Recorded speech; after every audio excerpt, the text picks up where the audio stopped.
ये सपना हम सब ने कभी ना कभी जरूर देखा है कि हम एक गेम शो में जाएं, कुछ क्वेश्चंस का सही आंसर दे के 1 करोड़ रुपए जीत जाए। हम सबकी किस्मत में करोड़पति बनना शायद लिखा हो या ना हो, बट जब बात आती है रिटायरमेंट की, तब हम सबको कम से कम 1 करोड़ रुपए तो अपने कॉर्पस में चाहिए ही चाहिए। इस वीडियो में हम आपको बताएंगे कि आप अलग अलग इक्विटी फंड्स को सिलेक्ट करके कैसे अपना रिटायरमेंट कॉर्पस 1 करोड़ तक ले जा सकते हैं। पर एक और बात, जो वैल्यू आज 1 करोड़ की है वो 20 से 30 साल बाद बिल्कुल नहीं रहेगी। इसलिए इस वीडियो में हम आपको बताएंगे कि आपकी रिटायरमेंट एज के अकॉर्डिंग आपको आज के 1 करोड़ के बराबर कितना पैसा अपने कॉर्पस में रखना पड़ेगा। आप चाहे अपने 20s में हो या 40s में, इस वीडियो से आप समझेंगे कि आप अपने इस 1 करोड़ रुपए के रिटायरमेंट कॉर्पस को अक्यूमुलेट करने के ड्रीम को कैसे अचीव कर सकते हैं। पहले लाइक बटन को जरूर दबा दीजिए और हमारे चैनल को सब्सक्राइब कर लीजिए ताकि हमारे सारे इंफॉर्मेशनल कंटेंट पे आप अपडेटेड रह सकें। और याद रहे, ये वीडियो सिर्फ एजुकेशनल पर्पसेस के लिए है, फाइनेंशियल एडवाइस बिल्कुल नहीं है।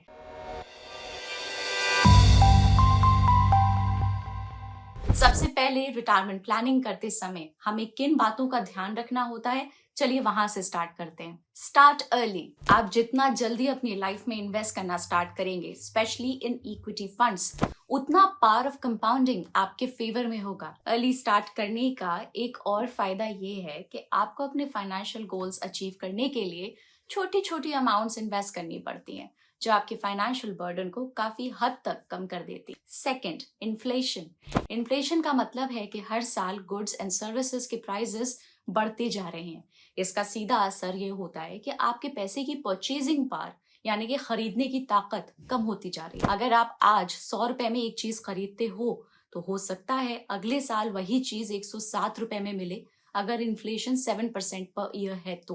और रिटायरमेंट प्लानिंग करते वक्त हमें इस बात का ध्यान रखना जरूरी है कि हमारी इन्वेस्टमेंट्स इन्फ्लेशन के रेट से ज्यादा रिटर्न दे रही हो, यानी कि इन्फ्लेशन बीटिंग रिटर्न्स मिल रहे हो। क्योंकि अगर आपके इन्वेस्टमेंट्स इन्फ्लेशन से कम रिटर्न्स देंगे तो आपकी रियल रिटर्न्स, यानी कि रिटर्न्स आफ्टर कंसिडरिंग इन्फ्लेशन, कम होती जाएंगी। अब ये समझना जरूरी है कि इन्फ्लेशन का रेट होलसेल प्राइस इंडेक्स यानी कि WPI और कंज्यूमर प्राइस इंडेक्स यानी कि CPI के हिसाब से डिफरेंट हो सकता है। कभी कभी इन्फ्लेशन 10% से ज्यादा भी हो सकता है, स्पेशली जब ग्लोबल कमोडिटीज के प्राइसेस बढ़ते हैं या डोमेस्टिक सप्लाई डिमांड इम्बैलेंस होता है। लेकिन हिस्टोरिकल डेटा देखें तो लॉन्ग टर्म में हम एक्सपेक्ट कर सकते हैं कि इन्फ्लेशन रेट 7 से 8% के आसपास रहना एक्सपेक्टेड है। इसलिए अपनी इन्वेस्टमेंट्स को ऐसे प्लान करना जरूरी है कि वो इन्फ्लेशन बीटिंग रिटर्न्स दे सकें। फॉर एग्जाम्पल, मान लीजिए इन्फ्लेशन का रेट 7% पर ईयर है और आपकी इन्वेस्टमेंट का रिटर्न 12% पर ईयर है।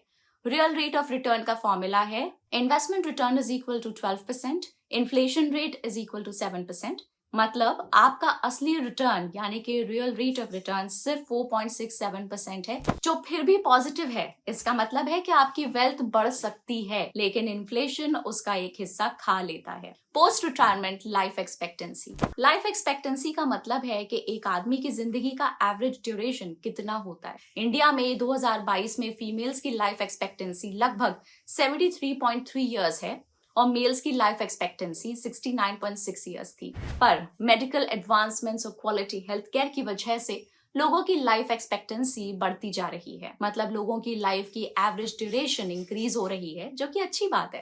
और इंडिया में 2050 तक फीमेल्स की लाइफ एक्सपेक्टेंसी 79.8 ईयर्स और मेल्स की एक्सपेक्टेंसी 76.2 ईयर्स तक जाने की एक्सपेक्टेशन है। यानी कि अब अगर एक इन्वेस्टर 60 ईयर्स की एज में रिटायर होता है तो उन्हें अपनी लाइफ एक्सपेक्टेंसी के हिसाब से अपने रिटायरमेंट फंड को कम से कम 20 साल तक यूज करना पड़ेगा। मतलब अपने रिटायरमेंट फंड को 80 की एज तक यूज करना होगा। डाइवर्सिफिकेशन।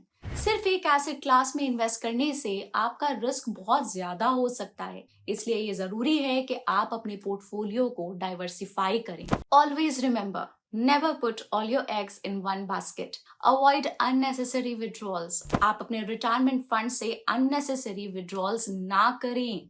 फॉर एग्जाम्पल, आप अपने रिटायरमेंट फंड से foreign travel, buying cars etcetera पे स्पेंड बिल्कुल ना करें। Risk profile. कोई भी एसेट क्लास पिक करने से पहले उससे एसोसिएटेड रिटर्न और रिस्क को समझें। Various investments for retirement pack.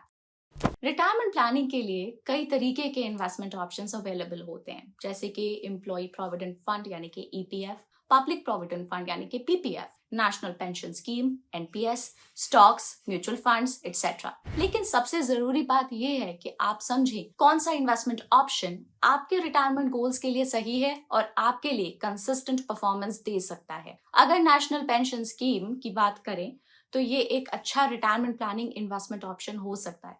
दूसरी तरफ फिक्स्ड इनकम इन्वेस्टमेंट्स की बात करें तो पीपीएफ यानी कि पब्लिक प्रोविडेंट फंड एक गवर्नमेंट बैक्ड इन्वेस्टमेंट स्कीम है जो अभी फाइनेंशियल ईयर 24-25 के Q4 में 7.1% पर एनम का इंटरेस्ट दे रही है, टैक्स बेनिफिट्स के साथ वो भी। लेकिन अगर आप लॉन्ग टर्म में इन्फ्लेशन बीटिंग रिटर्न्स चाहते हैं तो इक्विटी फंड्स एक प्रॉमिसिंग ऑप्शन हो सकते हैं। इनमें रिस्क जरूर होता है लेकिन लंबे समय में ये इन्फ्लेशन बीटिंग रिटर्न्स जनरेट कर सकते हैं। इक्विटी फंड्स की भी अलग अलग कैटेगरीज होती हैं, जैसे कि large cap, mid cap, small cap, flexi cap, multi cap funds etcetera. Large cap funds relatively safer हो सकते हैं क्योंकि ये स्टॉक एक्सचेंजेस पे listed top 100 companies based on market capitalization में इन्वेस्ट करते हैं। मिड कैप और स्मॉल कैप फंड ज्यादा वॉलेटाइल होते हैं लेकिन ओवर टाइम इनका return potential large cap funds के मुकाबले ज्यादा हो सकता है। और फ्लेक्सी कैप और multi cap funds diversified portfolio बनाते हैं क्योंकि ये लार्ज, मिड और स्मॉल कैप स्टॉक्स में अक्रॉस सेक्टर्स और इंडस्ट्रीज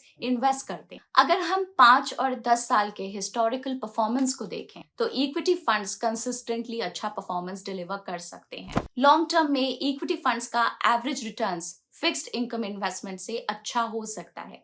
फॉर एग्जाम्पल 10 साल के डेटा के अनुसार फ्लेक्सी कैप, मल्टी कैप और लार्ज कैप फंड्स ने 12% से ऊपर के एवरेज रिटर्न्स दिए हैं। ये डेटा सजेस्ट करता है कि अगर आपके रिटायरमेंट गोल्स बड़े हैं और आपको इन्फ्लेशन बीटिंग रिटर्न्स चाहिए तो इक्विटी फंड्स एक आइडियल चॉइस हो सकते हैं। कोर इक्विटी फंड पोर्टफोलियो बनाने के लिए लार्ज कैप और फ्लेक्सी कैप फंड्स को कंसिडर कर सकते हैं क्योंकि ये स्टेबल हो सकते हैं। और एक चीज ध्यान में रखें, अगर आप प्रेजेंट सिचुएशन और लाइफस्टाइल के बेसिस पे 1 करोड़ रुपीस का रिटायरमेंट कॉर्पस एम करते हैं तो inflation over the long run को अकाउंट करना जरूरी है। प्रेजेंट वैल्यू ऑफ 1 करोड़ और इनकी फ्यूचर वैल्यू में काफी हाई डिफरेंस हो सकता है। जैसे अगर आपके पास 35 इयर्स के बाद 1 करोड़ रुपीस हैं तो 7% इन्फ्लेशन के अनुसार उसकी बाइंग या परचेजिंग पावर आज के 9,36,929 रुपीस के इक्वल होगी। मतलब जो सामान आज आप 9,36,929 रुपए में खरीद सकते हैं वो सामान 35 साल के बाद आपको 1 करोड़ रुपए में मिलेगा। वैसे ही 7% इन्फ्लेशन के साथ 25 साल के बाद 1 करोड़ रुपए की बाइंग पावर आज के 18,42,491 रुपीस के इक्वल होगी और 15 इयर्स के बाद 1 करोड़ रुपए की बाइंग पावर आज के 36,24,460 रुपीस के इक्वल होगी। मतलब आपकी रिटायरमेंट तक 1 करोड़ रुपए एक बहुत छोटी अमाउंट होगी अच्छे से रिटायर होने के लिए। इसलिए आपको अपनी रिटायरमेंट के बाद वो बाइंग पावर चाहिए होगी जो आज के 1 करोड़ रुपीस के इक्वल हो। मतलब इन्फ्लेशन को अकाउंट करने के बाद आज जो 1 करोड़ रुपीस की वैल्यू या बाइंग पावर है वो सेम वैल्यू आपको अपनी रिटायरमेंट मतलब कि 35, 25, 15 इयर्स के बाद चाहिए होगी। और 1 करोड़ रुपए की फ्यूचर वैल्यू आप इस टेबल में देख सकते हैं। इन फैक्टर्स को सोचते हुए अपने रिटायरमेंट कॉर्पस के लिए एक सूटेबल इन्वेस्टमेंट अमाउंट डिटरमिन करना बहुत जरूरी है। Retirement plans. Case 1, starting at the age of 25। Inflation की वजह से रुपए की परचेजिंग पावर वक्त के साथ कम होती है। जैसे कि 40 इयर्स पहले लोग जो घर 5 लाख रुपए में खरीदते थे उनकी वैल्यू आज क्रॉर्स में है। इसी तरह आज 1 करोड़ रुपीस की जो वैल्यू है वो कुछ सालों बाद इन्फ्लेशन की वजह से कम हो जाएगी। अगर हम 7% के इन्फ्लेशन रिटर्न्स को देखें तो आज के 1 करोड़ रुपीस की परचेजिंग पावर 35 इयर्स के बाद 10.67 करोड़ रुपीस के बराबर होगी। इसका मतलब ये है कि अगर आप 35 साल बाद आज के 1 करोड़ रुपीस की तरह सेम वैल्यू चाहिए तो आपको 10.67 करोड़ रुपीस की जरूरत होगी रिटायरमेंट के लिए। यानी कि आज के 1 करोड़ रुपीस 35 इयर्स के बाद की फ्यूचर वैल्यू है उनकी 10.67 करोड़ रुपीस की। अब अगर आप 25 इयर्स की एज से लेके 60 इयर्स तक हर महीने SIP के थ्रू इन्वेस्ट करते हैं इन इक्विटी फंड्स और आप अपने इक्विटी फंड पोर्टफोलियो से 12% एवरेज एनुअल रिटर्न एक्सपेक्ट करते हैं क्योंकि इक्विटी फंड कैटेगरीज का 10 इयर्स का एवरेज मिनिमम रिटर्न 12% के आसपास है, तो आपको 60 इयर्स की एज तक 10.67 करोड़ रुपीस का रिटायरमेंट कॉर्पस अचीव करने के लिए हर महीने 17,000 रुपीज की SIP करनी होगी। हाँ, इक्विटी म्यूचुअल फंड्स में 17,000 की मंथली SIP करके आप 35 इयर्स में 10.67 करोड़ रुपीस का रिटायरमेंट कॉर्पस बना सकते हैं, जिसकी वैल्यू 35 इयर्स के बाद आज के 1 करोड़ रुपीस के बराबर होगी। अब सपोज एवरी ईयर आप अपने SIP को 10% से स्टेप अप कर सकते हैं और आप करते हैं सैलरी हाइक्स या इनकम ग्रोथ के वजह से। इससे आप अपने रिटायरमेंट कॉर्पस को जल्दी अचीव कर पाएंगे। तो इस स्ट्रैटेजी के साथ आपको 10.67 करोड़ रुपीस का रिटायरमेंट कॉर्पस अचीव करने में 35 इयर्स के बजाय सिर्फ 28 इयर्स लगेंगे। अब सपोज एवरी ईयर आप अपने SIP को 10% से स्टेप अप करते हो, लेकिन आपको अपना इन्वेस्टमेंट होराइजन 35 इयर्स की रखनी है, तो आप एक रिड्यूस्ड SIP अमाउंट से स्टार्ट कर सकते हो। यानी कि आपको 10.67 करोड़ रुपीस के पोर्टफोलियो तक जाने के लिए 6,000 रुपए पर मंथ से SIP स्टार्ट करनी होगी और इस SIP को हर साल 10% से स्टेप अप करना होगा। Case 2, starting at the age of 35। अब 35 की एज से स्टार्ट करके 60 की रिटायरमेंट तक आपके पास 25 साल हैं और इन्फ्लेशन की वजह से जो आज 1 करोड़ रुपए की वैल्यू है, उसकी फ्यूचर वैल्यू आज से 25 इयर्स के बाद 5.42 करोड़ रुपीस की होगी। इसका मतलब ये है कि 7% इन्फ्लेशन के साथ अगर आपको 25 साल बाद आज के 1 करोड़ रुपए की तरह सेम वैल्यू चाहिए, तो आपको 5.42 करोड़ की जरूरत होगी रिटायरमेंट के लिए। अगर आप 35 साल की एज से लेके 60 इयर्स तक हर महीने इक्विटी फंड्स में SIP करते हैं और आप अपने इक्विटी फंड पोर्टफोलियो से 12% एवरेज एनुअल रिटर्न एक्सपेक्ट करते हैं प्रीवियस केस के जैसे, तो आपको 60 इयर्स की एज तक 5.42 करोड़ रुपीस का रिटायरमेंट कॉर्पस अचीव करने के लिए हर महीने 30,000 रुपीस की SIP करनी होगी। और अगर आप अपनी SIP को हर साल 10% से बढ़ाते हैं, तो आप अपना रिटायरमेंट गोल जल्दी अचीव कर सकते हैं। तो इस स्ट्रैटेजी के साथ आपको 5.42 करोड़ रुपीस का रिटायरमेंट कॉर्पस अचीव करने में 25 इयर्स के बजाय सिर्फ 20 इयर्स लगेंगे। और अगर आप अपनी SIP को हर साल 10% से बढ़ाते हैं और आप अपने 5.42 करोड़ रुपीस के रिटायरमेंट गोल को 25 इयर्स में ही अचीव करना चाहते हैं, तो आप 13,000 रुपीस के SIP से स्टार्ट करके इस गोल को अचीव कर सकते हैं। Case 3, starting at the age of 45।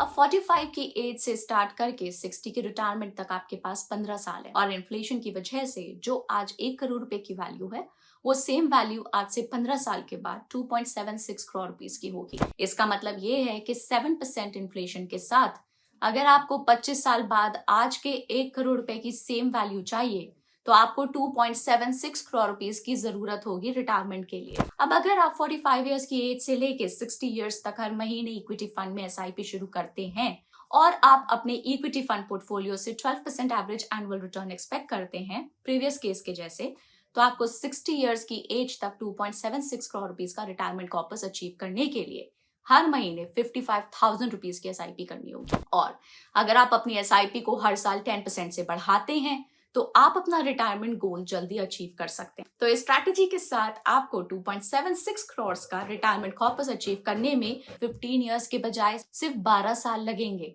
और अगर आप अपनी SIP को हर साल 10% से बढ़ाते हैं, तो आप अपना 2.76 करोड़ रुपीस का रिटायरमेंट गोल 15 इयर्स में अचीव करने के लिए 32,000 रुपीस की मंथली SIP से स्टार्ट कर सकते हैं। तो आपने देखा कि कैसे इक्विटी फंड्स में अर्ली इन्वेस्टिंग से आप पावर ऑफ कंपाउंडिंग का बेनिफिट ले सकते हैं। और अगर आप टाइम पे अपनी रिटायरमेंट प्लानिंग स्टार्ट करते हैं, तो आपकी इन्वेस्टेड अमाउंट बहुत कम हो जाती है 1 करोड़ रुपए की वैल्यू का रिटायरमेंट कॉर्पस अचीव करने के लिए। तो देखिए, 1 करोड़ रुपए की फ्यूचर वैल्यू आज से 15 साल के बाद 2.75 करोड़ रुपीस होगी, 25 साल के बाद 5.52 करोड़ और 35 इयर्स के बाद 10.67 करोड़ होगी, अज्यूमिंग 7% इन्फ्लेशन। और इन अमाउंट्स का रिटायरमेंट पोर्टफोलियो बनाने के लिए आपको 25 साल की एज यानी कि 35 साल के टाइम होराइजन में 17,000, 35 की एज में यानी कि 25 इयर्स के टाइम होराइजन में 30,000 और 45 की एज यानी कि 15 साल के टाइम होराइजन में 55,000 रुपीस की मंथली SIP स्टार्ट करनी है। और अगर आप एनुअली 10% स्टेप अप करते हैं, मतलब अपनी इन्वेस्टमेंट अमाउंट को इंक्रीज करते हैं, तो आप कम अमाउंट से भी स्टार्ट कर सकते हैं, जैसे कि 6,000 rupees with 35 years time horizon, 13,000 rupees with 25 years time horizon and 32,000 rupees with 15 years of time horizon की SIP स्टार्ट कर सकते हैं। तो अब एक सही इन्वेस्टमेंट प्लानिंग और लॉन्ग टर्म अप्रोच के साथ आप अपने 1 करोड़ रुपए के रिटायरमेंट कॉर्पस का गोल अचीव कर सकते हैं, चाहे आप 25 के हों, 35 के हों, 45 की हो, किसी भी एज पर शुरू कर सकते हैं। अब रिटायरमेंट प्लानिंग सिर्फ एक फाइनेंशियल गोल नहीं, बल्कि एक स्ट्रेस फ्री और कंफर्टेबल फ्यूचर की तैयारी है। अगर आपको ये वीडियो हेल्पफुल लगी हो तो इसे लाइक करना ना भूलें, हमारे चैनल को सब्सक्राइब करें, अपने फ्रेंड्स एंड फैमिली के साथ इस वीडियो को जरूर शेयर करें। आपका सपोर्ट ही हमें और इन्फॉर्मेटिव कंटेंट बनाने के लिए मोटिवेट करता है। थैंक्स फॉर वॉचिंग और मिलते हैं अगले वीडियो में।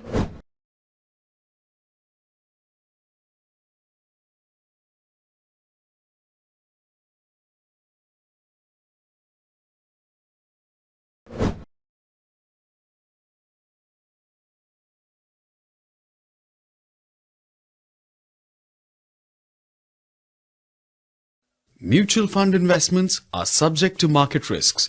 Read all scheme-related documents carefully.